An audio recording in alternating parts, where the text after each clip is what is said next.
My sister stole my fiancé and wrote, "Come see real love." They expected tears. I arrived in white, said, "I object," and gave the priest a box. My sister went pale. "Does anyone object to this union?" The priest's voice echoed through the church. Silence. It was hard to breathe. Everyone expected the ceremony to proceed without surprises, but I stood up from the last pew and said loudly, "I object." 100 heads turned toward me. I walked down the center aisle in a white dress, holding a small gift box in my hands. My shoes clicked on the marble floor, and my heart was beating so loudly that it seemed the whole church could hear it. Olivia stood at the altar in a luxurious wedding dress, her face contorted with horror. Mark looked at me as if he had seen a ghost, or maybe I was a ghost from their past. "JC, what are you doing?" Olivia whispered as I approached. "Giving a wedding gift." I smiled and handed the box to Mark. "Open it, please. I think you'll like it." Mark took the box with trembling hands. When he lifted the lid and looked inside, his face turned pale. Then it turned red. Then it turned pale again. "What's in there?" Olivia tried to peek inside, but Mark slammed the box shut. "We'll talk later," he said hoarsely, and quickly walked toward the church exit. "Mark! Mark, wait!" Olivia shouted, running after him in her long dress. The guests sat in complete shock. Some whispered, some took out their phones. And I stood by the altar and watched their true love fall apart. But let me start from the beginning. 3.5 years ago, I was an ordinary cashier at Fresh Mart Supermarket. 25 years old, no serious relationships, living with my dad and stepmom in their house in the suburbs of Maria. Small, stable job, my own place someday, maybe kids. I was the kind of girl people would describe as nice, but never exciting. That day in March, when he first walked into our store, I was in a terrible mood. In the morning, I had a fight with Olivia because she took my lipstick without permission again. At lunch, I spilled coffee on my uniform, and in the evening, some drunk guy was hitting on me at the checkout. "Are you okay, young lady?" asked the man with a basket full of bachelor food. Frozen pizzas, beer, chips. I looked up and saw him, Mark Collins. 30 years old, dark hair, brown eyes, clean-shaven. He was wearing a black shirt and jeans. Nothing special, but something in his gaze made me answer honestly. "It's been a tough day." "I understand. I have those too." "Mark," he held out his hand. "JC." The pressure at the checkout was always crazy. Manager Roger was breathing down my neck, customers were complaining about prices, and my coworkers were gossiping behind my back. But then this man appeared and became the only bright spot in my day. He bought groceries regularly and always came to my register. We gradually started talking, first about the weather, then about work. It turned out that he worked as a manager at City Cars, lived in an apartment nearby, and had been divorced for 6 months. His ex-wife had taken the dog and half the furniture. "And you? Are you married?" he asked a week later. "No," I replied, blushing. "Then maybe we should go somewhere to eat some real food instead of these frozen meals." He pointed to his basket. Our first date took place at the Mama's Kitchen Cafe. I was so nervous that I could barely swallow my salad. Mark talked about his work and his dream of opening his own car dealership.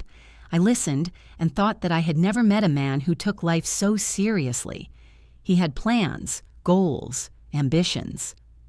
"I've been saving money for 5 years, he said, cutting his steak. "A little more, and I'll be able to rent a small space. I'll start with used cars and then maybe expand." "Why cars?" "I've been fascinated by them since childhood. My father was a mechanic and taught me how to take apart engines. I dreamed of having my own workshop, but life turned out differently." "What do you want?" he asked. "I don't know," I admitted. "Maybe to study interior design. I've always liked decorating rooms." "Then why not try it?" No one had ever asked me about my dreams. Dad always said, "Be realistic," and my stepmother added, "Not everyone is destined to fly high." And Olivia, she just knew she was beautiful, and that was enough for her. Olivia, my stepsister, 3 years younger than me. When Dad married her mother, I was 15 and she was 12. I tried to be a good older sister, but Olivia was always the star. Tall, slender, with long blonde hair and blue eyes. She was adored at school, and boys lined up to ask her out on dates. I was the opposite. Average height, brown hair, brown eyes, a little chubby. Sturdy, as my stepmother would say, trying to be tactful. "JC is so reliable," the adults would say when they wanted to say something nice. Reliable. A word that has haunted me my whole life. A reliable daughter, a reliable student, a reliable cashier. Never flashy, never exciting, never someone worth fighting over.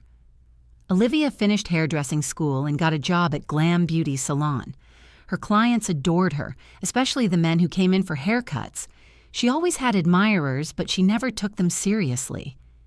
"Men are simple," she would say, combing her long hair in front of the mirror.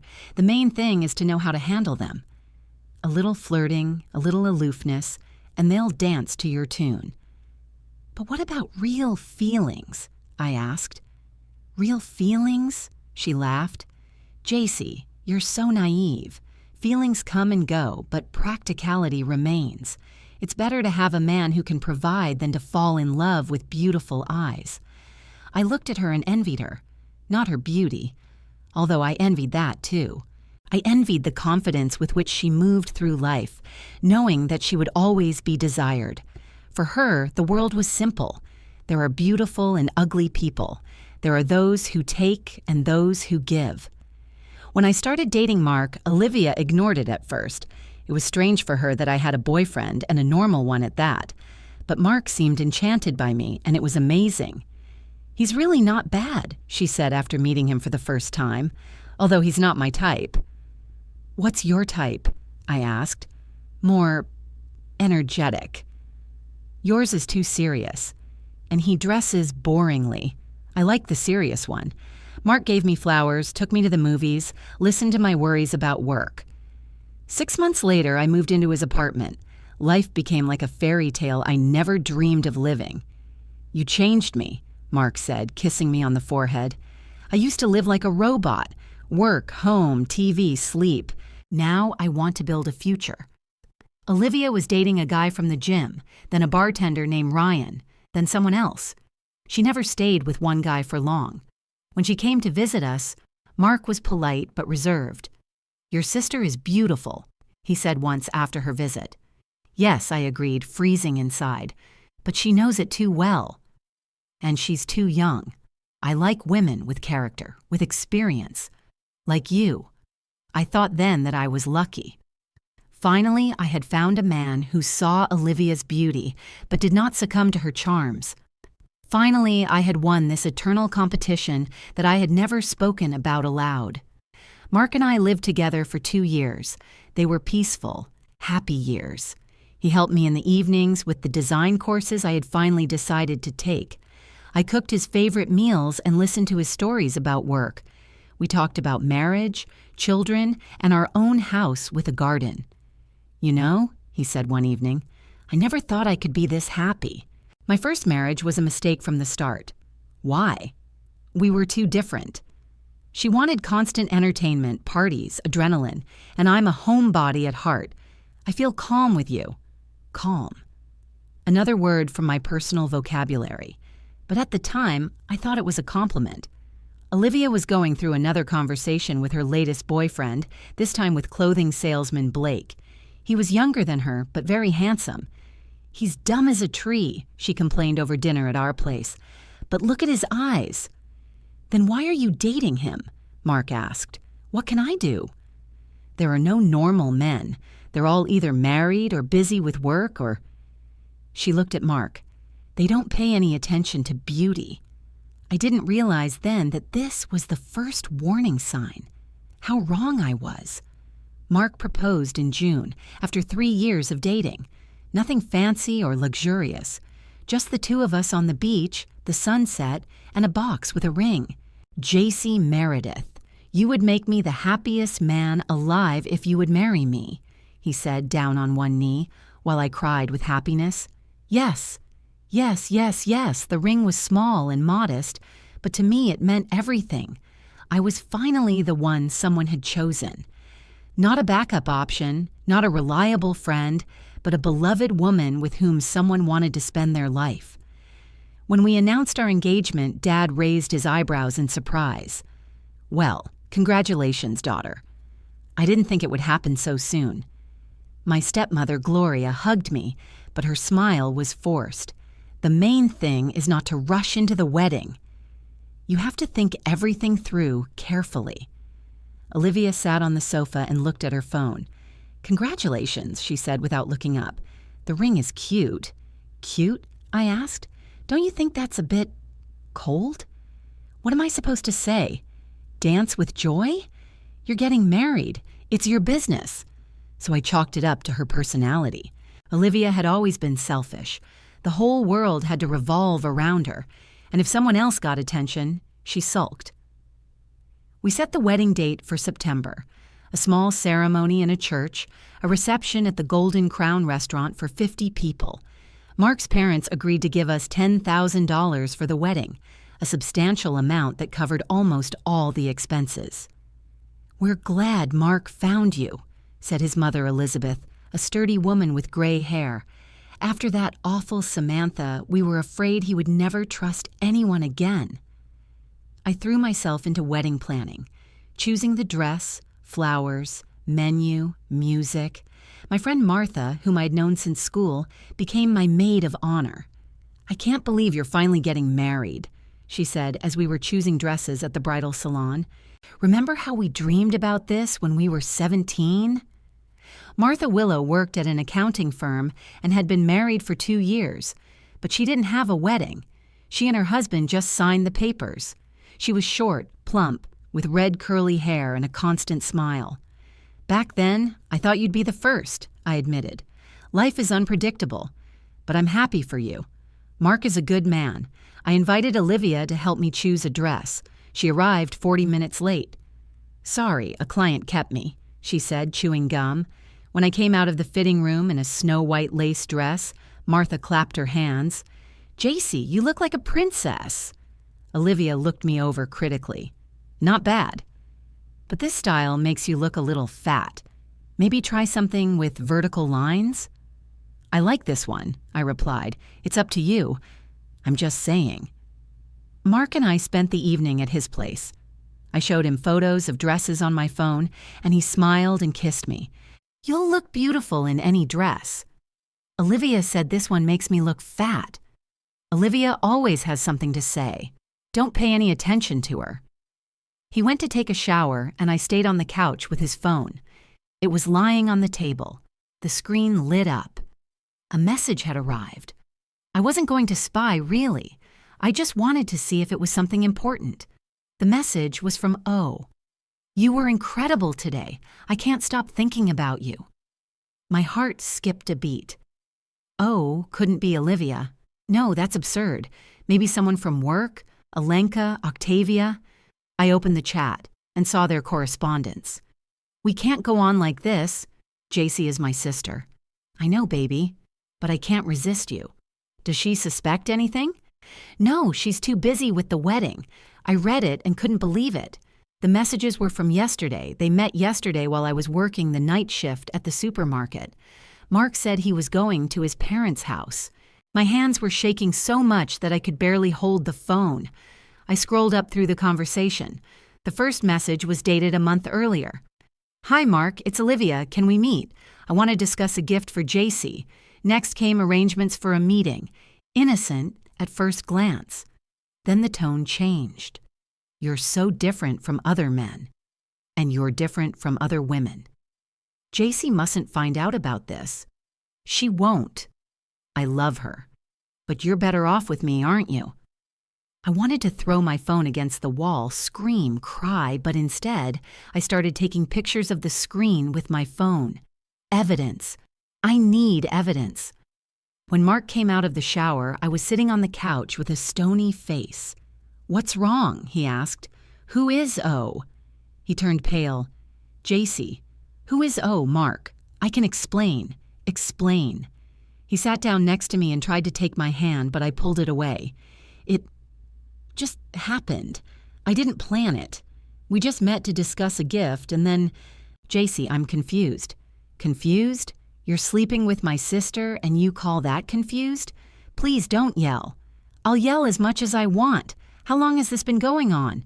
A month, a little over a month. And you were going to tell me? Or just get married and keep seeing her? No. I wanted to end it. Really. But Olivia. What about Olivia? She won't let me go. She says she'll tell you everything if I break up with her. I laughed, hysterically, wildly. So you kept seeing my sister because you were afraid she'd tell me? Mark, do you hear how that sounds? JC, I love you. Olivia is a mistake. She seduced me.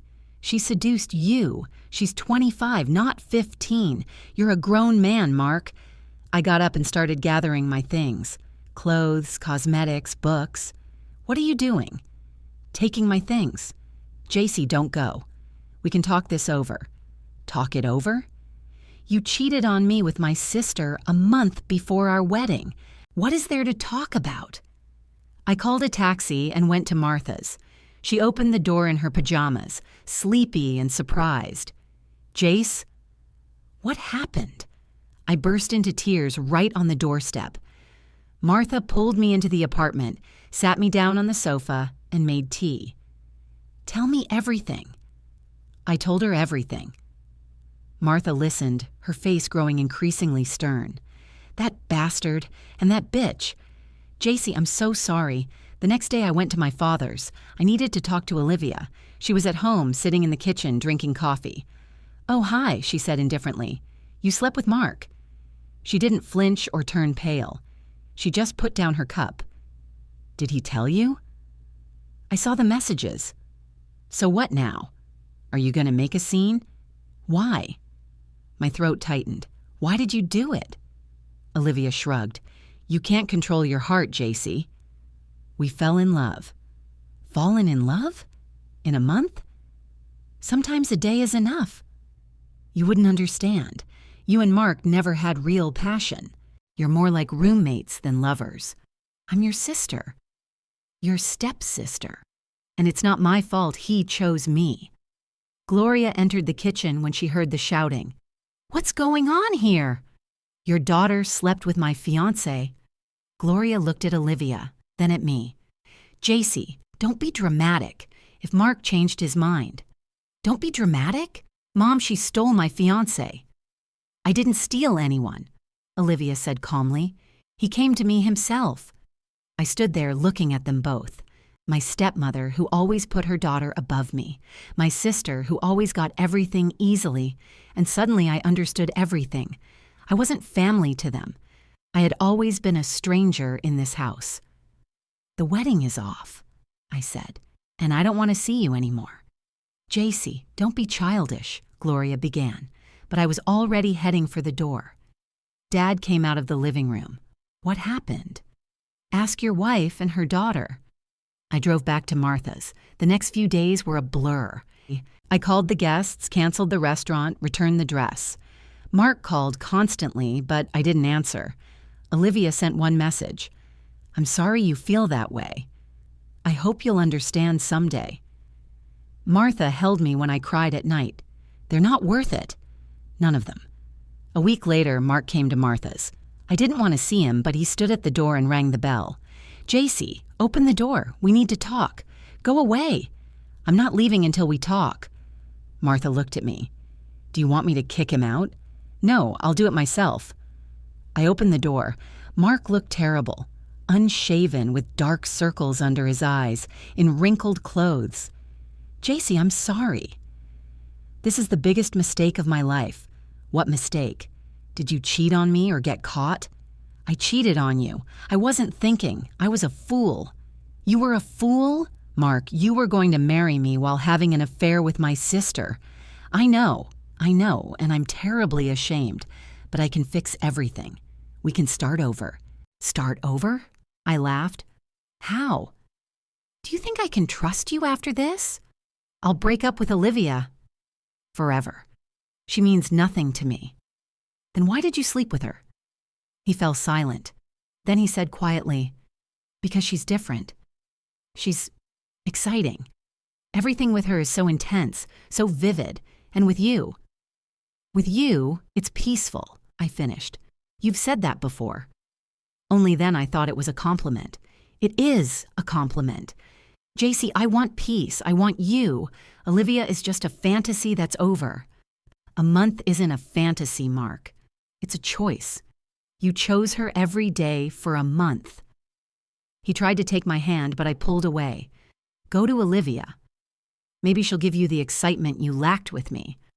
I don't want Olivia, and I don't want you. I closed the door. Mark stood there for a while, then left. Martha hugged me. I'm proud of you. But inside, I felt empty. 3.5 years of relationship, plans for the future, dreams of a family, all destroyed in one evening. I went back to work at the supermarket. My colleagues sympathized, but I saw curiosity in their eyes. The whole suburb already knew about the scandal. A cashier who was dumped by her fiancé for her younger sister. A juicy story for gossip. Don't pay attention to it, Martha said. In a month, they'll forget. But after a month, nothing was forgotten. Because a month later, I accidentally saw them together. Mark and Olivia. They were sitting in the Sunny Corner Cafe holding hands. Olivia was laughing, and Mark was looking at her in a way he had never looked at me. I stood by the window and watched them, and suddenly I realized he wasn't lying when he said that. With her, it was different. He really felt something for her that he didn't feel for me. Maybe it was passion, maybe it was perversion, but it was real, and I was the safe option. Reliable JC, who was calm and comfortable, until something brighter came along. That evening, I cried for the last time. I cried not because of Mark, but because of myself. Because once again, I wasn't good enough, not interesting enough, not enough of anything. Enough, Martha said, wiping my tears. Enough crying over those jerks. They're not worth your tears. But she won again. For now. But the game isn't over yet. I didn't understand what she meant at the time, but her words stuck with me. The game isn't over, but what hurt the most wasn't the betrayal. What hurt was that Olivia had won again. She took what was mine again and didn't even think it was wrong. For the first few months after the breakup, I lived with Martha. I went to work, came home, and watched TV shows until 3 in the morning. Martha tried to get me out of the house, but I refused. Jace, you can't hide forever, she said. I can try. I deleted Mark and Olivia from all social media and blocked their numbers. But rumors reached me through friends. They were officially dating. Mark had introduced Olivia to his parents. They went away together for the weekend. I heard Mark bought her a $500 bracelet. My colleague Cindy said once at the cash register. He must be really in love. I smiled through the pain. Good for them. Cindy looked at me in surprise. You're so calm if I were you. What would you do, Cindy? Make a scene? Beat them up? It wouldn't change anything. But at night I lay awake and imagined them together. How he touched her the same way he touched me. How he whispered the same words to her. Was what he said to me a lie too? Martha tried to distract me with work. She offered me a part-time job helping her with paperwork and accounting. The pay is good. And at least you won't be sitting at the cash register all day. I agreed. I needed the money. I had to rent my own place. I couldn't live with Marta forever. 4 months after the breakup, I found a small studio apartment on the outskirts of town. It was cheap, but it was mine. Marta helped me move and brought my old furniture. Now you're really starting a new life, she said as we unpacked the boxes. But the new life turned out to be lonely. Work, home, sleep. Occasional meetings with Martha. No dates, no new acquaintances. I was no longer interested in men. You're too young to hide from life, Martha said. I'm 28. I'm not young. 28 is very young. Jace, don't let them steal your life. But they already had. They stole my belief that I could be loved, that someone could choose me over someone prettier, brighter, more interesting. I stopped talking to my father. He called sometimes, but the conversations were short and tense. "Gloria says you're exaggerating," he said once. "Of course she does. Her daughter's an angel. JC, Olivia is suffering too." "Dad, I don't want to hear it." I hung up. He didn't call for 3 months after that, a year after the breakup passed in a gray routine. I even got used to this life. No drama, no emotions, no pain. Empty, but safe. And then the envelope arrived. It was in the mailbox on Saturday morning. Beautiful, cream-colored, with gold embossing. I opened it and saw a wedding invitation. "Olivia Wainwright and Mark Collins invite you to their wedding ceremony, which will take place on September 23rd at noon at St. Mary's Church." Inside was a note written in Olivia's handwriting. "Come and see what true love looks like." I stood in the kitchen and trembled. Rick. All year long, I had been picking up the pieces of myself, and they hit me again. They reminded me again that I had lost. Martha arrived 20 minutes after my call. She read the note and blushed. "That nasty bitch! Who does she think she is?" "The winner," I said quietly. "Jace, don't give her that satisfaction. Throw away the invitation and forget about it." But I couldn't forget. I tossed and turned in bed all night thinking about them, about how they would stand at the altar, how Mark would say, "I do," how Olivia, my stepsister, would become Mrs. Collins. And me? Would I sit in my studio apartment and pretend I didn't care? This time would be different. The next day, I took action. First, I found Olivia's ex-boyfriends on social media. There were quite a few of them: Ryan the bartender, Blake the salesman, Derek the gym trainer, Tyler the musician. I wrote to Ryan first. He worked at the Nightlight bar and, judging by his photo, was still single. "Hi, Ryan. I'm JC, Olivia's sister. Can we meet? I want to talk about her." He replied an hour later. "Olivia can go to hell, but I can talk. I'm curious to know what she's done this time." We met at the Mocha Cafe 2 days later. Ryan turned out to be a handsome guy in his 30s with tattoos on his arms. "So what do you want to know about Olivia?" he asked, stirring his coffee. "How did your relationship end?" "The usual. We dated for 3 months, then I saw her with another guy. When I asked her about it, she said we weren't serious." "Was she cheating on you?" "All the time. Olivia isn't cut out for monogamy. She needs attention, a lot of attention. One man can't satisfy her." "Did you know that?" I guessed. "But she's so, she knows how to make you feel special, even when you realize you're just one of many." I wrote that down in my phone. Then I met Blake. He told a similar story. 3 months of romance, then a sudden breakup. "She said I was too boring," he confessed, "that she needed someone more interesting. A week later, I saw her with some jock from the gym. Derek, the trainer, was the most candid. Olivia collects men like trophies. She likes the process of conquest, and once she conquers, her interest disappears. She played with me for a month, flirting, hints, promises, and when I fell in love, she disappeared." "But you were dating." "A couple of weeks. She showed up when she was bored. She used me for entertainment. I pieced these stories together like a puzzle. The picture was clear. Olivia was a serial cheater who never valued men. So why did she choose Mark for her wedding? The answer came by accident. I was sitting at Martha's discussing my investigation. "You know what's strange?" Martha said. "Olivia wrote to me a few months ago. She asked about Mark." "She wrote? When?" "Before they started dating, about a month before." "And what did she ask?" "How much he makes, if he has savings, if his parents are well off." At the time, I thought she was just curious. Well, a sister has a right to know who her sister's fiancé is. My heart was pounding. "Do you still have the correspondence?" "I think so. Wait a minute." Martha opened her messenger app and started scrolling through old messages. Then she stopped. "Here." "Oh my God, Jace, look at this." She showed me the screen. The correspondence was dated 2 years ago, when Mark and I had just gotten engaged.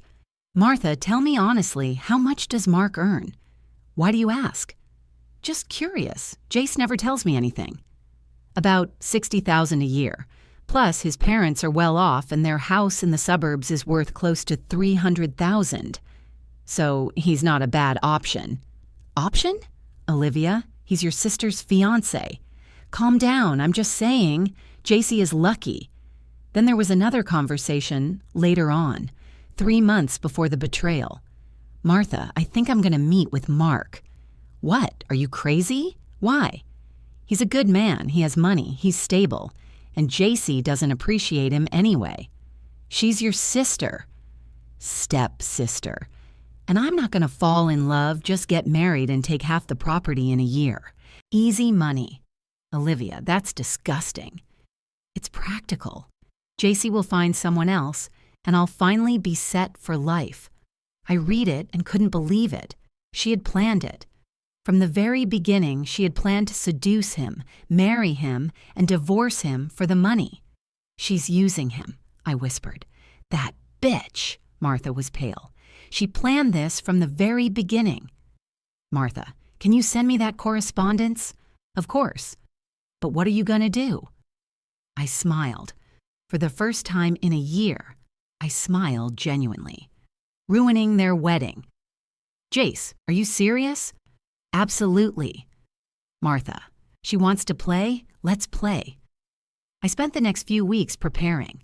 I printed out all of Olivia's correspondence with Martha. I gathered testimony from her ex-boyfriends. Ryan even gave me screenshots of their conversations where Olivia wrote to him while she was dating Blake. Derek provided photos of her kissing him at a party when she was officially with someone else. But that wasn't enough. I needed something about her behavior with Mark. I hired a private investigator. I spent almost all my savings, but it was worth it. The investigator, a man in his 50s named Walter Green, followed Olivia for 2 weeks. The result exceeded my expectations. Your sister is not only seeing her fiancé, he said, showing me a photo. Here she is with another man near the Riverside Hotel. 3 times in 2 weeks. In the photo, Olivia was kissing a tall blonde man at the hotel entrance. Who is he? Christopher Delaney, a tennis coach. He works at the Elite Court Club. Apparently, they are seeing each other while preparing for the wedding. I held the photo with trembling hands. Olivia was cheating on Mark even now, a month before the wedding. She hadn't changed at all. She didn't feel anything for him.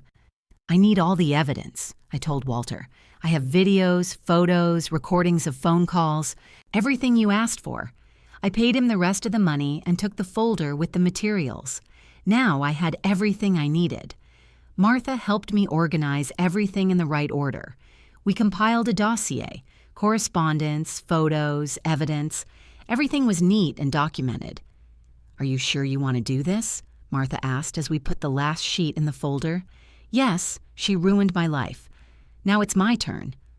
What if Mark marries her anyway? He won't. When he sees the truth, he'll run away.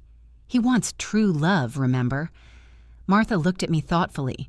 You know, you've changed. A year ago, you would never have dared to do this. A year ago, I was a naive fool who believed in fairy tales. Now I just want justice. A week before the wedding, I bought a white dress. Not a wedding dress, but something similar, long, elegant, with a deep neckline. Martha didn't understand at first. Why white? So they understand. I didn't come to cry. I came to win. Jace, that's brilliant. I also bought a beautiful gift box, large, festive, with a red ribbon. I carefully placed all the files inside. On top, I placed a handwritten letter. Dear Mark, congratulations on your wedding. Here is your gift. The truth about the woman you are marrying. I wish you happiness. You will need it. Sincerely, JC. Martha read the letter and laughed. You're an evil genius. I'm just tired of being a victim. The night before the wedding, I couldn't sleep. I tossed and turned in bed, imagining tomorrow, how I would walk into the church, how they would look at me, how Mark would open the box. What if nothing worked? What if he ignored the evidence? What if Olivia found an excuse? Number. I did everything right. I gathered irrefutable evidence. Tomorrow they would learn the truth. I woke up early in the morning. Shower, makeup, hairstyle. I did everything slowly, carefully. I wanted to look flawless. I wanted them to see not a broken woman, but a winner. The white dress fit perfectly. I looked at myself in the mirror and barely recognized the reflection. A confident, beautiful, strong woman was looking back at me. "Are you ready?" asked Martha, who had come to pick me up. "Ready." We got in the car. I held the box on my lap and looked out the window. The city floated by, and I thought about how my life had changed in a year. A year ago, I was preparing for my own wedding. I was happy, in love, naive. I thought I had found my place in the world. Now I was going to my sister's wedding with the man who was supposed to be mine. And I was bringing them not a gift, but a sentence. "Have you changed your mind?" asked Martha, parking the car near the church. "No, let's go."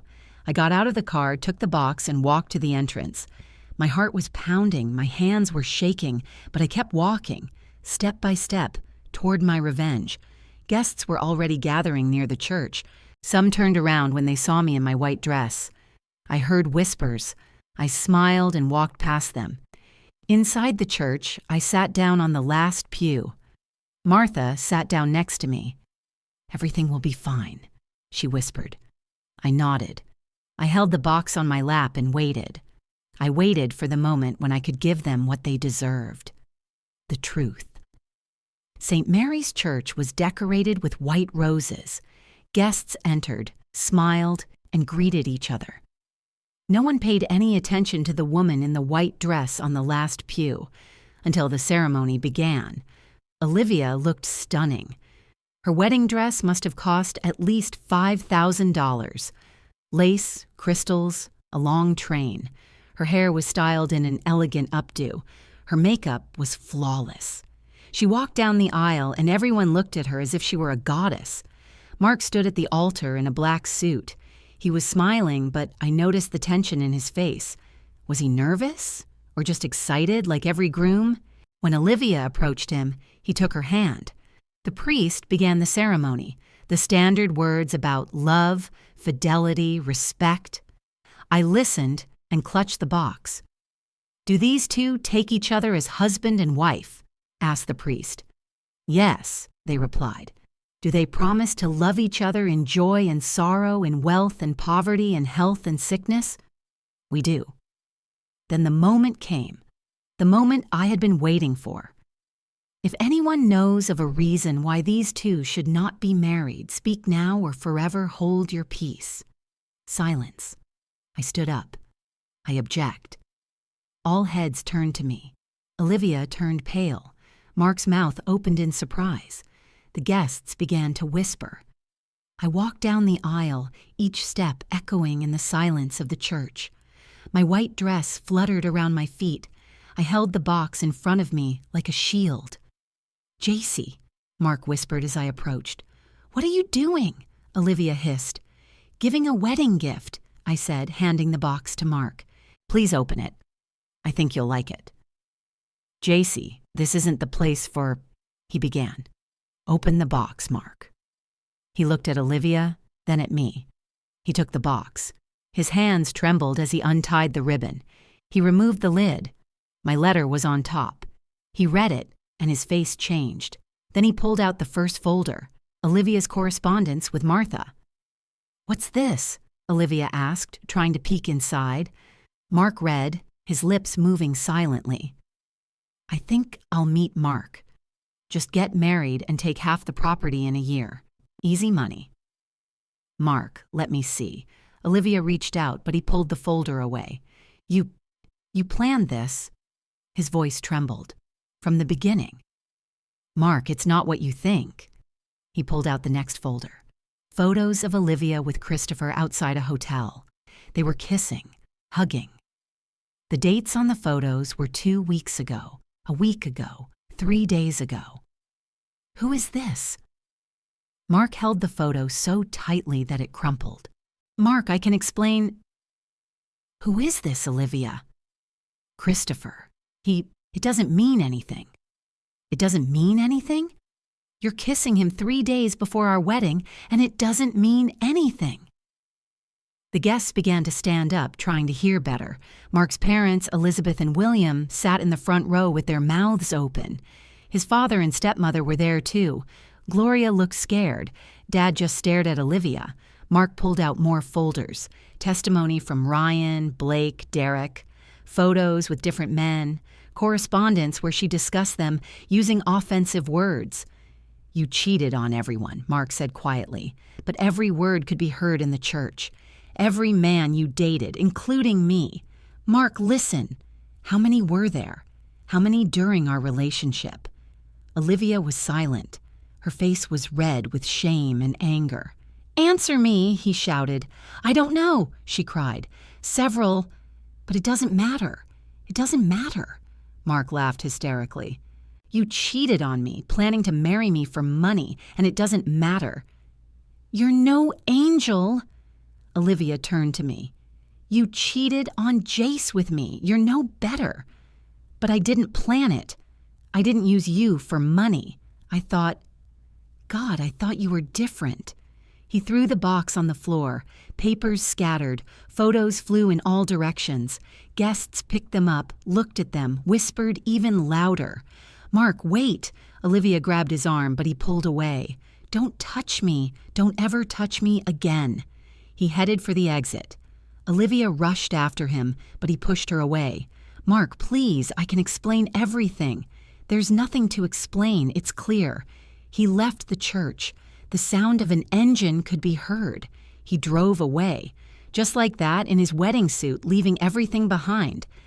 Olivia stood at the door, breathing heavily. Then she turned to me. Her eyes burned with hatred. You ruined everything." "Me?" I smiled. "I just showed the truth." "You jealous bitch. You couldn't stand that he chose me." "He didn't choose you. You manipulated him. You used him. So what? He was ready. Ready to marry me, to give me everything, and you ruined it all." The guests were looking at us. Dad stood up and walked over to Olivia. "Olivia, calm down." "Calm down? Dad, she ruined my wedding." "You ruined it yourself," Gloria interjected unexpectedly. "My God, Olivia, what have you done?" "Mom, are you on her side?" "I'm on the side of common sense. You planned to marry him for money. You cheated on him. Everyone does that." "No, not everyone." Gloria looked stunned. "I didn't raise you that way." Olivia laughed bitterly. "You raised me to be beautiful and take everything from life." "That's what I'm doing." Mark's parents approached me. Elizabeth looked at me gratefully. "Thank you," she said quietly. "You saved my son from making a huge mistake. I just wanted him to know the truth. And you did the right thing." William picked up the papers from the floor and carefully put them back in the box. "Take this," he said. "You may need it as evidence." The guests began to disperse. Some sympathized with Mark, some discussed Olivia, and some looked at me with curiosity. Martha came over and hugged me. "You did it," she whispered. "Yes, I did." Olivia stood alone at the altar. Her luxurious wedding dress seemed like a mockery. Her makeup was running from her tears. She looked at me with such hatred that I felt uncomfortable. "This isn't over, JC," she said. "I'll get my revenge." "I promise." "Do whatever you want," I replied. "But Mark already knows the truth. And so does everyone else." I walked toward the exit. The guests parted, looking at me. Some with admiration, some with condemnation. But I didn't care. I didn't come in tears. I came as the winner. I stopped near the church and took a deep breath. The sun was shining. The birds were singing. The world hadn't changed, but I had. Martha walked beside me. "What now?" "I don't know," I admitted. But it was worth it. We got in the car and drove away, leaving behind the ruined wedding, Olivia's shattered dreams, and my revenge. Revenge was sweet. But for some reason, I didn't feel triumphant, only emptiness. And the thought, what next? Martha drove in silence. I looked out the window and replayed everything that had happened in my head. Mark's face when he read the messages, Olivia's scream, the guests' shock. "Are you okay?" Martha finally asked. "I don't know. I've been preparing for this moment for so long. Now it's over, and I don't understand how I feel." "That's normal. You put all your energy into revenge. Now you need time to process it." At home, I took off my white dress and sat down on the sofa. The phone rang. An unknown number. I answered. "J.C. Meredith?" a man's voice said. "Yes." "This is William Collins, Mark's father. Can we meet?" We met at the Mochaccino coffee shop the next day. William was sitting at a table by the window, a gray-haired man in his 60s, wearing a business suit. "Thank you for coming," he said when I sat down. "What did you want to talk about?" "Mark. He came to visit us yesterday. He's in terrible shape. He doesn't eat or sleep. He just sits and stares out the window." "I'm sorry, but..." "No, you don't understand. I want to thank you. You saved him. Imagine what would have happened if he had married that Olivia. She would have ruined his life. He's already ruined. Right now, yes, but he'll recover. And if he had found out the truth after the wedding, after she took half his property, it would have been much worse." William handed me an envelope. "What's this?" $10,000. The money we gave for the wedding. Mark doesn't want it. He says it reminds him of his mistake. Take it. You deserve it." "I can't take your money. Please. Consider it compensation for everything you've been through. Mark betrayed you, ruined your life. At least this money will help you start over." I looked at the envelope. $10,000. It would change my life. I could move into a better apartment, take design classes, start over. I don't know what to say. Say yes, and live happily. You deserve it after everything. I took the envelope, heavy, stuffed with bills. Thank you, for my son." When I got home, Martha was already waiting for me. "What did Mark's father want?" I showed her the envelope. Martha whistled. $10,000? Seriously? He said it was compensation. "Jace, that's a lot of money. What are you going to do?" I thought about it. What would I do? A year ago, I dreamed of a wedding, a family, a quiet life. Now I have none of that. But I have $10,000 and the opportunity to start over. I'll sign up for design classes. Real, professional ones. Maybe I'll even start my own business. That's a great idea. We celebrated with a bottle of wine. Martha talked about her work, and I listened and thought about the future. For the first time in a long time, the future didn't seem so scary, but the peace didn't last long. 3 days later, I got a call from an unknown number. "Miss Meredith?" "This is the law firm of Harper & Son. We represent Olivia Wainwright." My heart skipped a beat. "I'm listening." "Our client is suing you for defamation and emotional distress. You spread false information that led to the cancellation of the wedding and psychological trauma." "False? Everything I showed was true. That will be decided by the court. Expect a summons." I hung up and froze. Olivia is suing me. Does she really think she can prove I lied? Martha was outraged. "She's crazy. You have all the evidence. But a trial costs money, lawyers, time. You can't give up." "I'm not going to." I hired a lawyer, Harriet Stone, a woman in her 40s with a reputation as a shark. She charged me $3,000 up front. "You have a great case," she said, looking over my evidence. "Everything is documented. There are witnesses, photographs. Olivia will lose." "Are you sure?" "Absolutely. But it's going to be unpleasant. She'll try to make you look like a jealous lunatic who couldn't get over the breakup. Let her try." The trial was set for early November. By then, Olivia had also filed a lawsuit against Mark, demanding compensation for emotional distress and the cancellation of the wedding. She was asking for $20,000. Mark met with me before the trial. He had lost weight and looked tired. "JC, I'm sorry for everything." "Mark?" No, let me speak. I was an idiot. I betrayed you, I behaved like a pig, and you saved me from an even worse mistake. I didn't do it for you. I know, you did it for yourself. And that's right. We stood in the court hallway, two former fiancés who had become strangers. What happens next? He asked. I don't know. Court then. We'll see. Maybe we could try again? I looked at him. I used to love this man. I planned a life with him, and now I felt only emptiness. No, Mark. We ended when you chose her. But now I know the truth. So what? Do you think that changes anything? You betrayed me.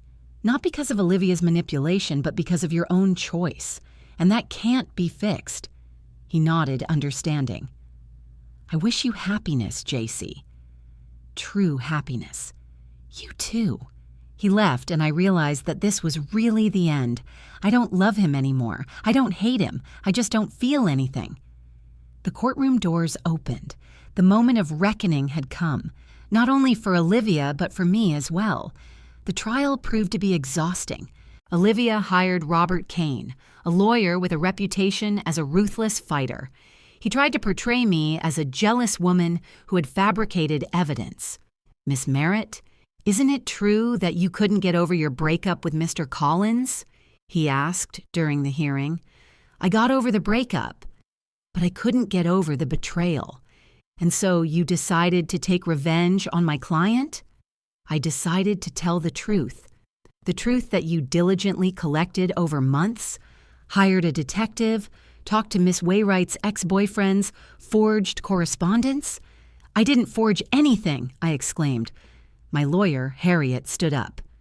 Your Honor, the defense has evidence of the authenticity of all the materials. An expert has confirmed that the correspondence is genuine and the photographs have not been altered. The judge, an elderly woman named Brenda Coleman, looked at Kane. Does the defense have evidence of forgery? No, Your Honor, but then let's move on to the next witness. Martha was the next to testify. She brought her phone and showed the original correspondence with Olivia. I saved all the messages, Martha said. Olivia really did write to me about her plans to marry Mark for money. You could have altered the messages, Kane objected. An expert checked the metadata, Harriet interjected. The messages are authentic. The dates match. Olivia sat at the defense table, her face stony. She wore a modest suit, her hair pulled back in a bun, minimal makeup. She was trying to look like a victim. When she was called to testify, she spoke softly, almost crying. I loved Mark.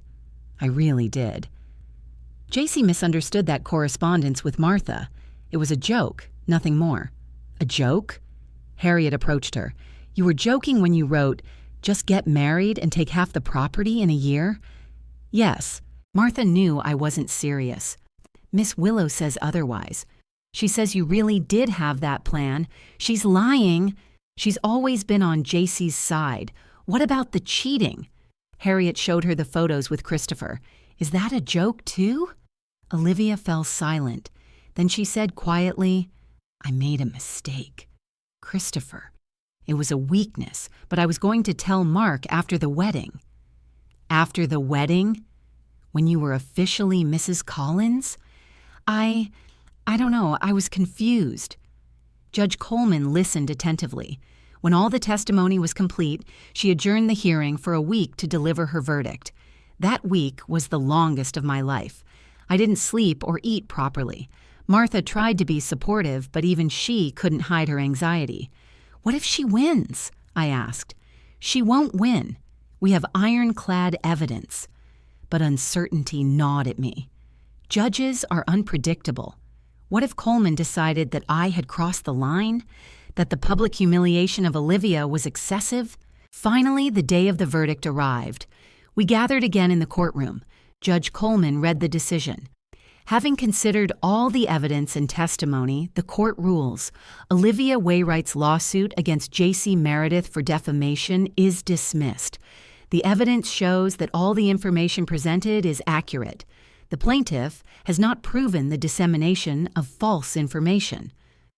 I breathed a sigh of relief. Martha squeezed my hand. However, the judge continued, the court notes that the manner in which the information was made public was overly public and humiliating. Ms. Meredith could have resolved this matter privately. I lowered my head. She was right. I could have shown Mark the evidence privately without making a scene in church. But I wanted Olivia to feel the same humiliation I felt. The case is closed, the judge announced. Olivia left the courtroom without looking at me. Her lawyer looked annoyed.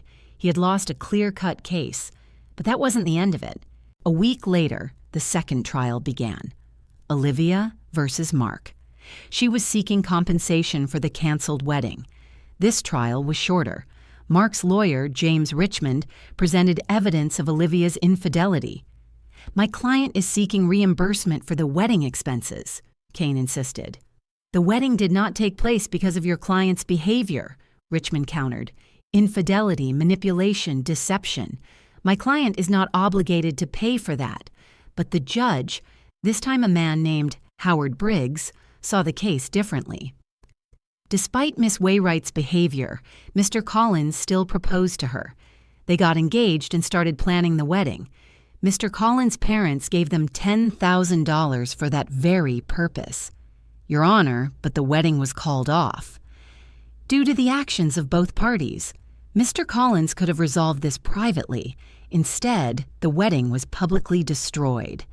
My stomach clenched. I understood where he was going with this. The court rules that since Mr. Collins and Miss Waywright were officially married a week before the church ceremony— What? I didn't know that. Mark hadn't told me. And the marriage was annulled only after the scandal. Miss Wainwright is entitled to half of the wedding gift. $5,000 is awarded to the plaintiff. Olivia smiled. Mark looked stunned. That's not fair, Martha whispered. But the worst was yet to come. After the trial, Olivia approached me in the hallway. $5,000, she said. Better than nothing. How much did you spend on the lawyer? I asked. She hesitated. None of your business. Kane charges at least $300 an hour. The trial lasted 3 months. You spent at least $8,000. Olivia's face flushed. Shut up. You lost, Olivia. You got $5,000, but you spent more, and now everyone knows the truth about you. You know what, JC? She moved closer. Yes, I spent more, but at least I fought. And you? You spent so much time plotting your revenge, ruining my wedding. And what did you get?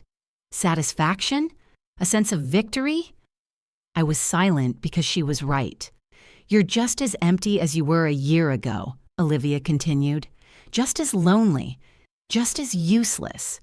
Mark won't come back to you. No one will. Because you're boring, JC. You always have been and always will be. She left, leaving me with those words. Martha hugged me. Don't listen to her. She's just angry. But Olivia's words stuck with me. She was right. I spent a year seeking revenge, but what had changed?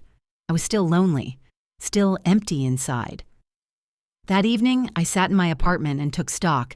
$10,000 from Mark's parents, minus $3,000 for Harriet's lawyer. That left $7,000.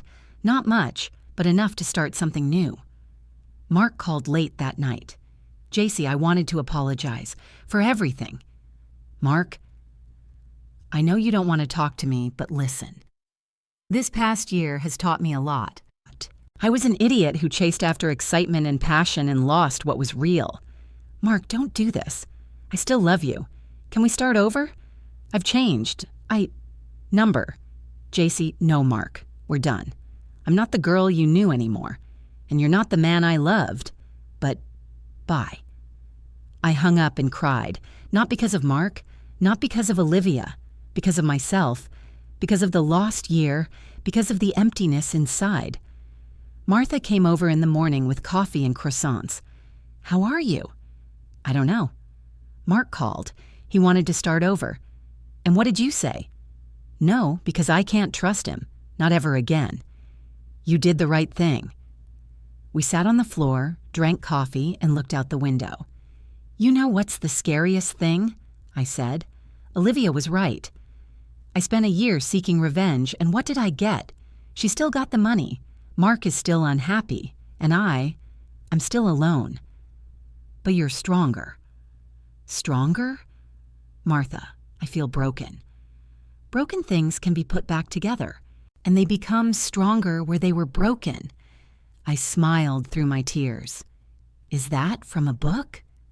From the internet. But it's true. The following week, I enrolled in interior design classes, real professional classes at a college. I used the rest of the money to pay for the first semester. The first day was terrible. I sat in the classroom among young students, feeling old and out of place. But the teacher, a woman in her 50s named Sharon, smiled at me. It's never too late to start doing what you dream of, she said after class. I'm 28. I was 42 when I started teaching. Before that, I worked as a bank teller for 20 years. And you know what? Those were the best decisions of my life. I gradually settled into my new life. Classes, part-time work at the supermarket, evenings with Martha. Nothing special, nothing exciting, but it was mine. 3 months later, I saw Olivia by chance. She was leaving the glam beauty salon where she worked. She looked tired, aged. Hi, she said unexpectedly. Hi. We stood on the street, two former sisters who had become strangers. How's life? She asked. Fine. I'm studying to be a designer. Really? You always dreamed of that. Yes, she nodded. I'm not doing so well. I lost a lot of clients after that scandal. Rumors spread fast. I could have felt triumphant. I could have said something cutting, but instead, I just nodded. I'm sorry. No, you're not. And you shouldn't be. She walked away and I watched her go. I used to hate this woman. I wanted to ruin her life. But now I just felt tired. Martha was right. Revenge brings no satisfaction. It just takes time and energy, and life goes on. A month later, I got my first project. A friend of Martha's asked me to help with the design of a children's room. She paid me $500. It wasn't much, but it was my first money earned as a designer. I stood in the finished room, blue walls, white furniture, toys on the shelves, and suddenly smiled. I smiled genuinely, for the first time in a long time. Life didn't turn out the way I planned. No wedding, no Mark, no fairy tale ending. But I am here, stronger, more experienced, more realistic. And maybe that's the real victory. Not revenge, but the ability to move on. I am alone, but I am not empty. I fill myself with new dreams, new goals, and who knows, maybe something better awaits me ahead, or maybe not. But I will cope, because now I know that I am strong enough to survive.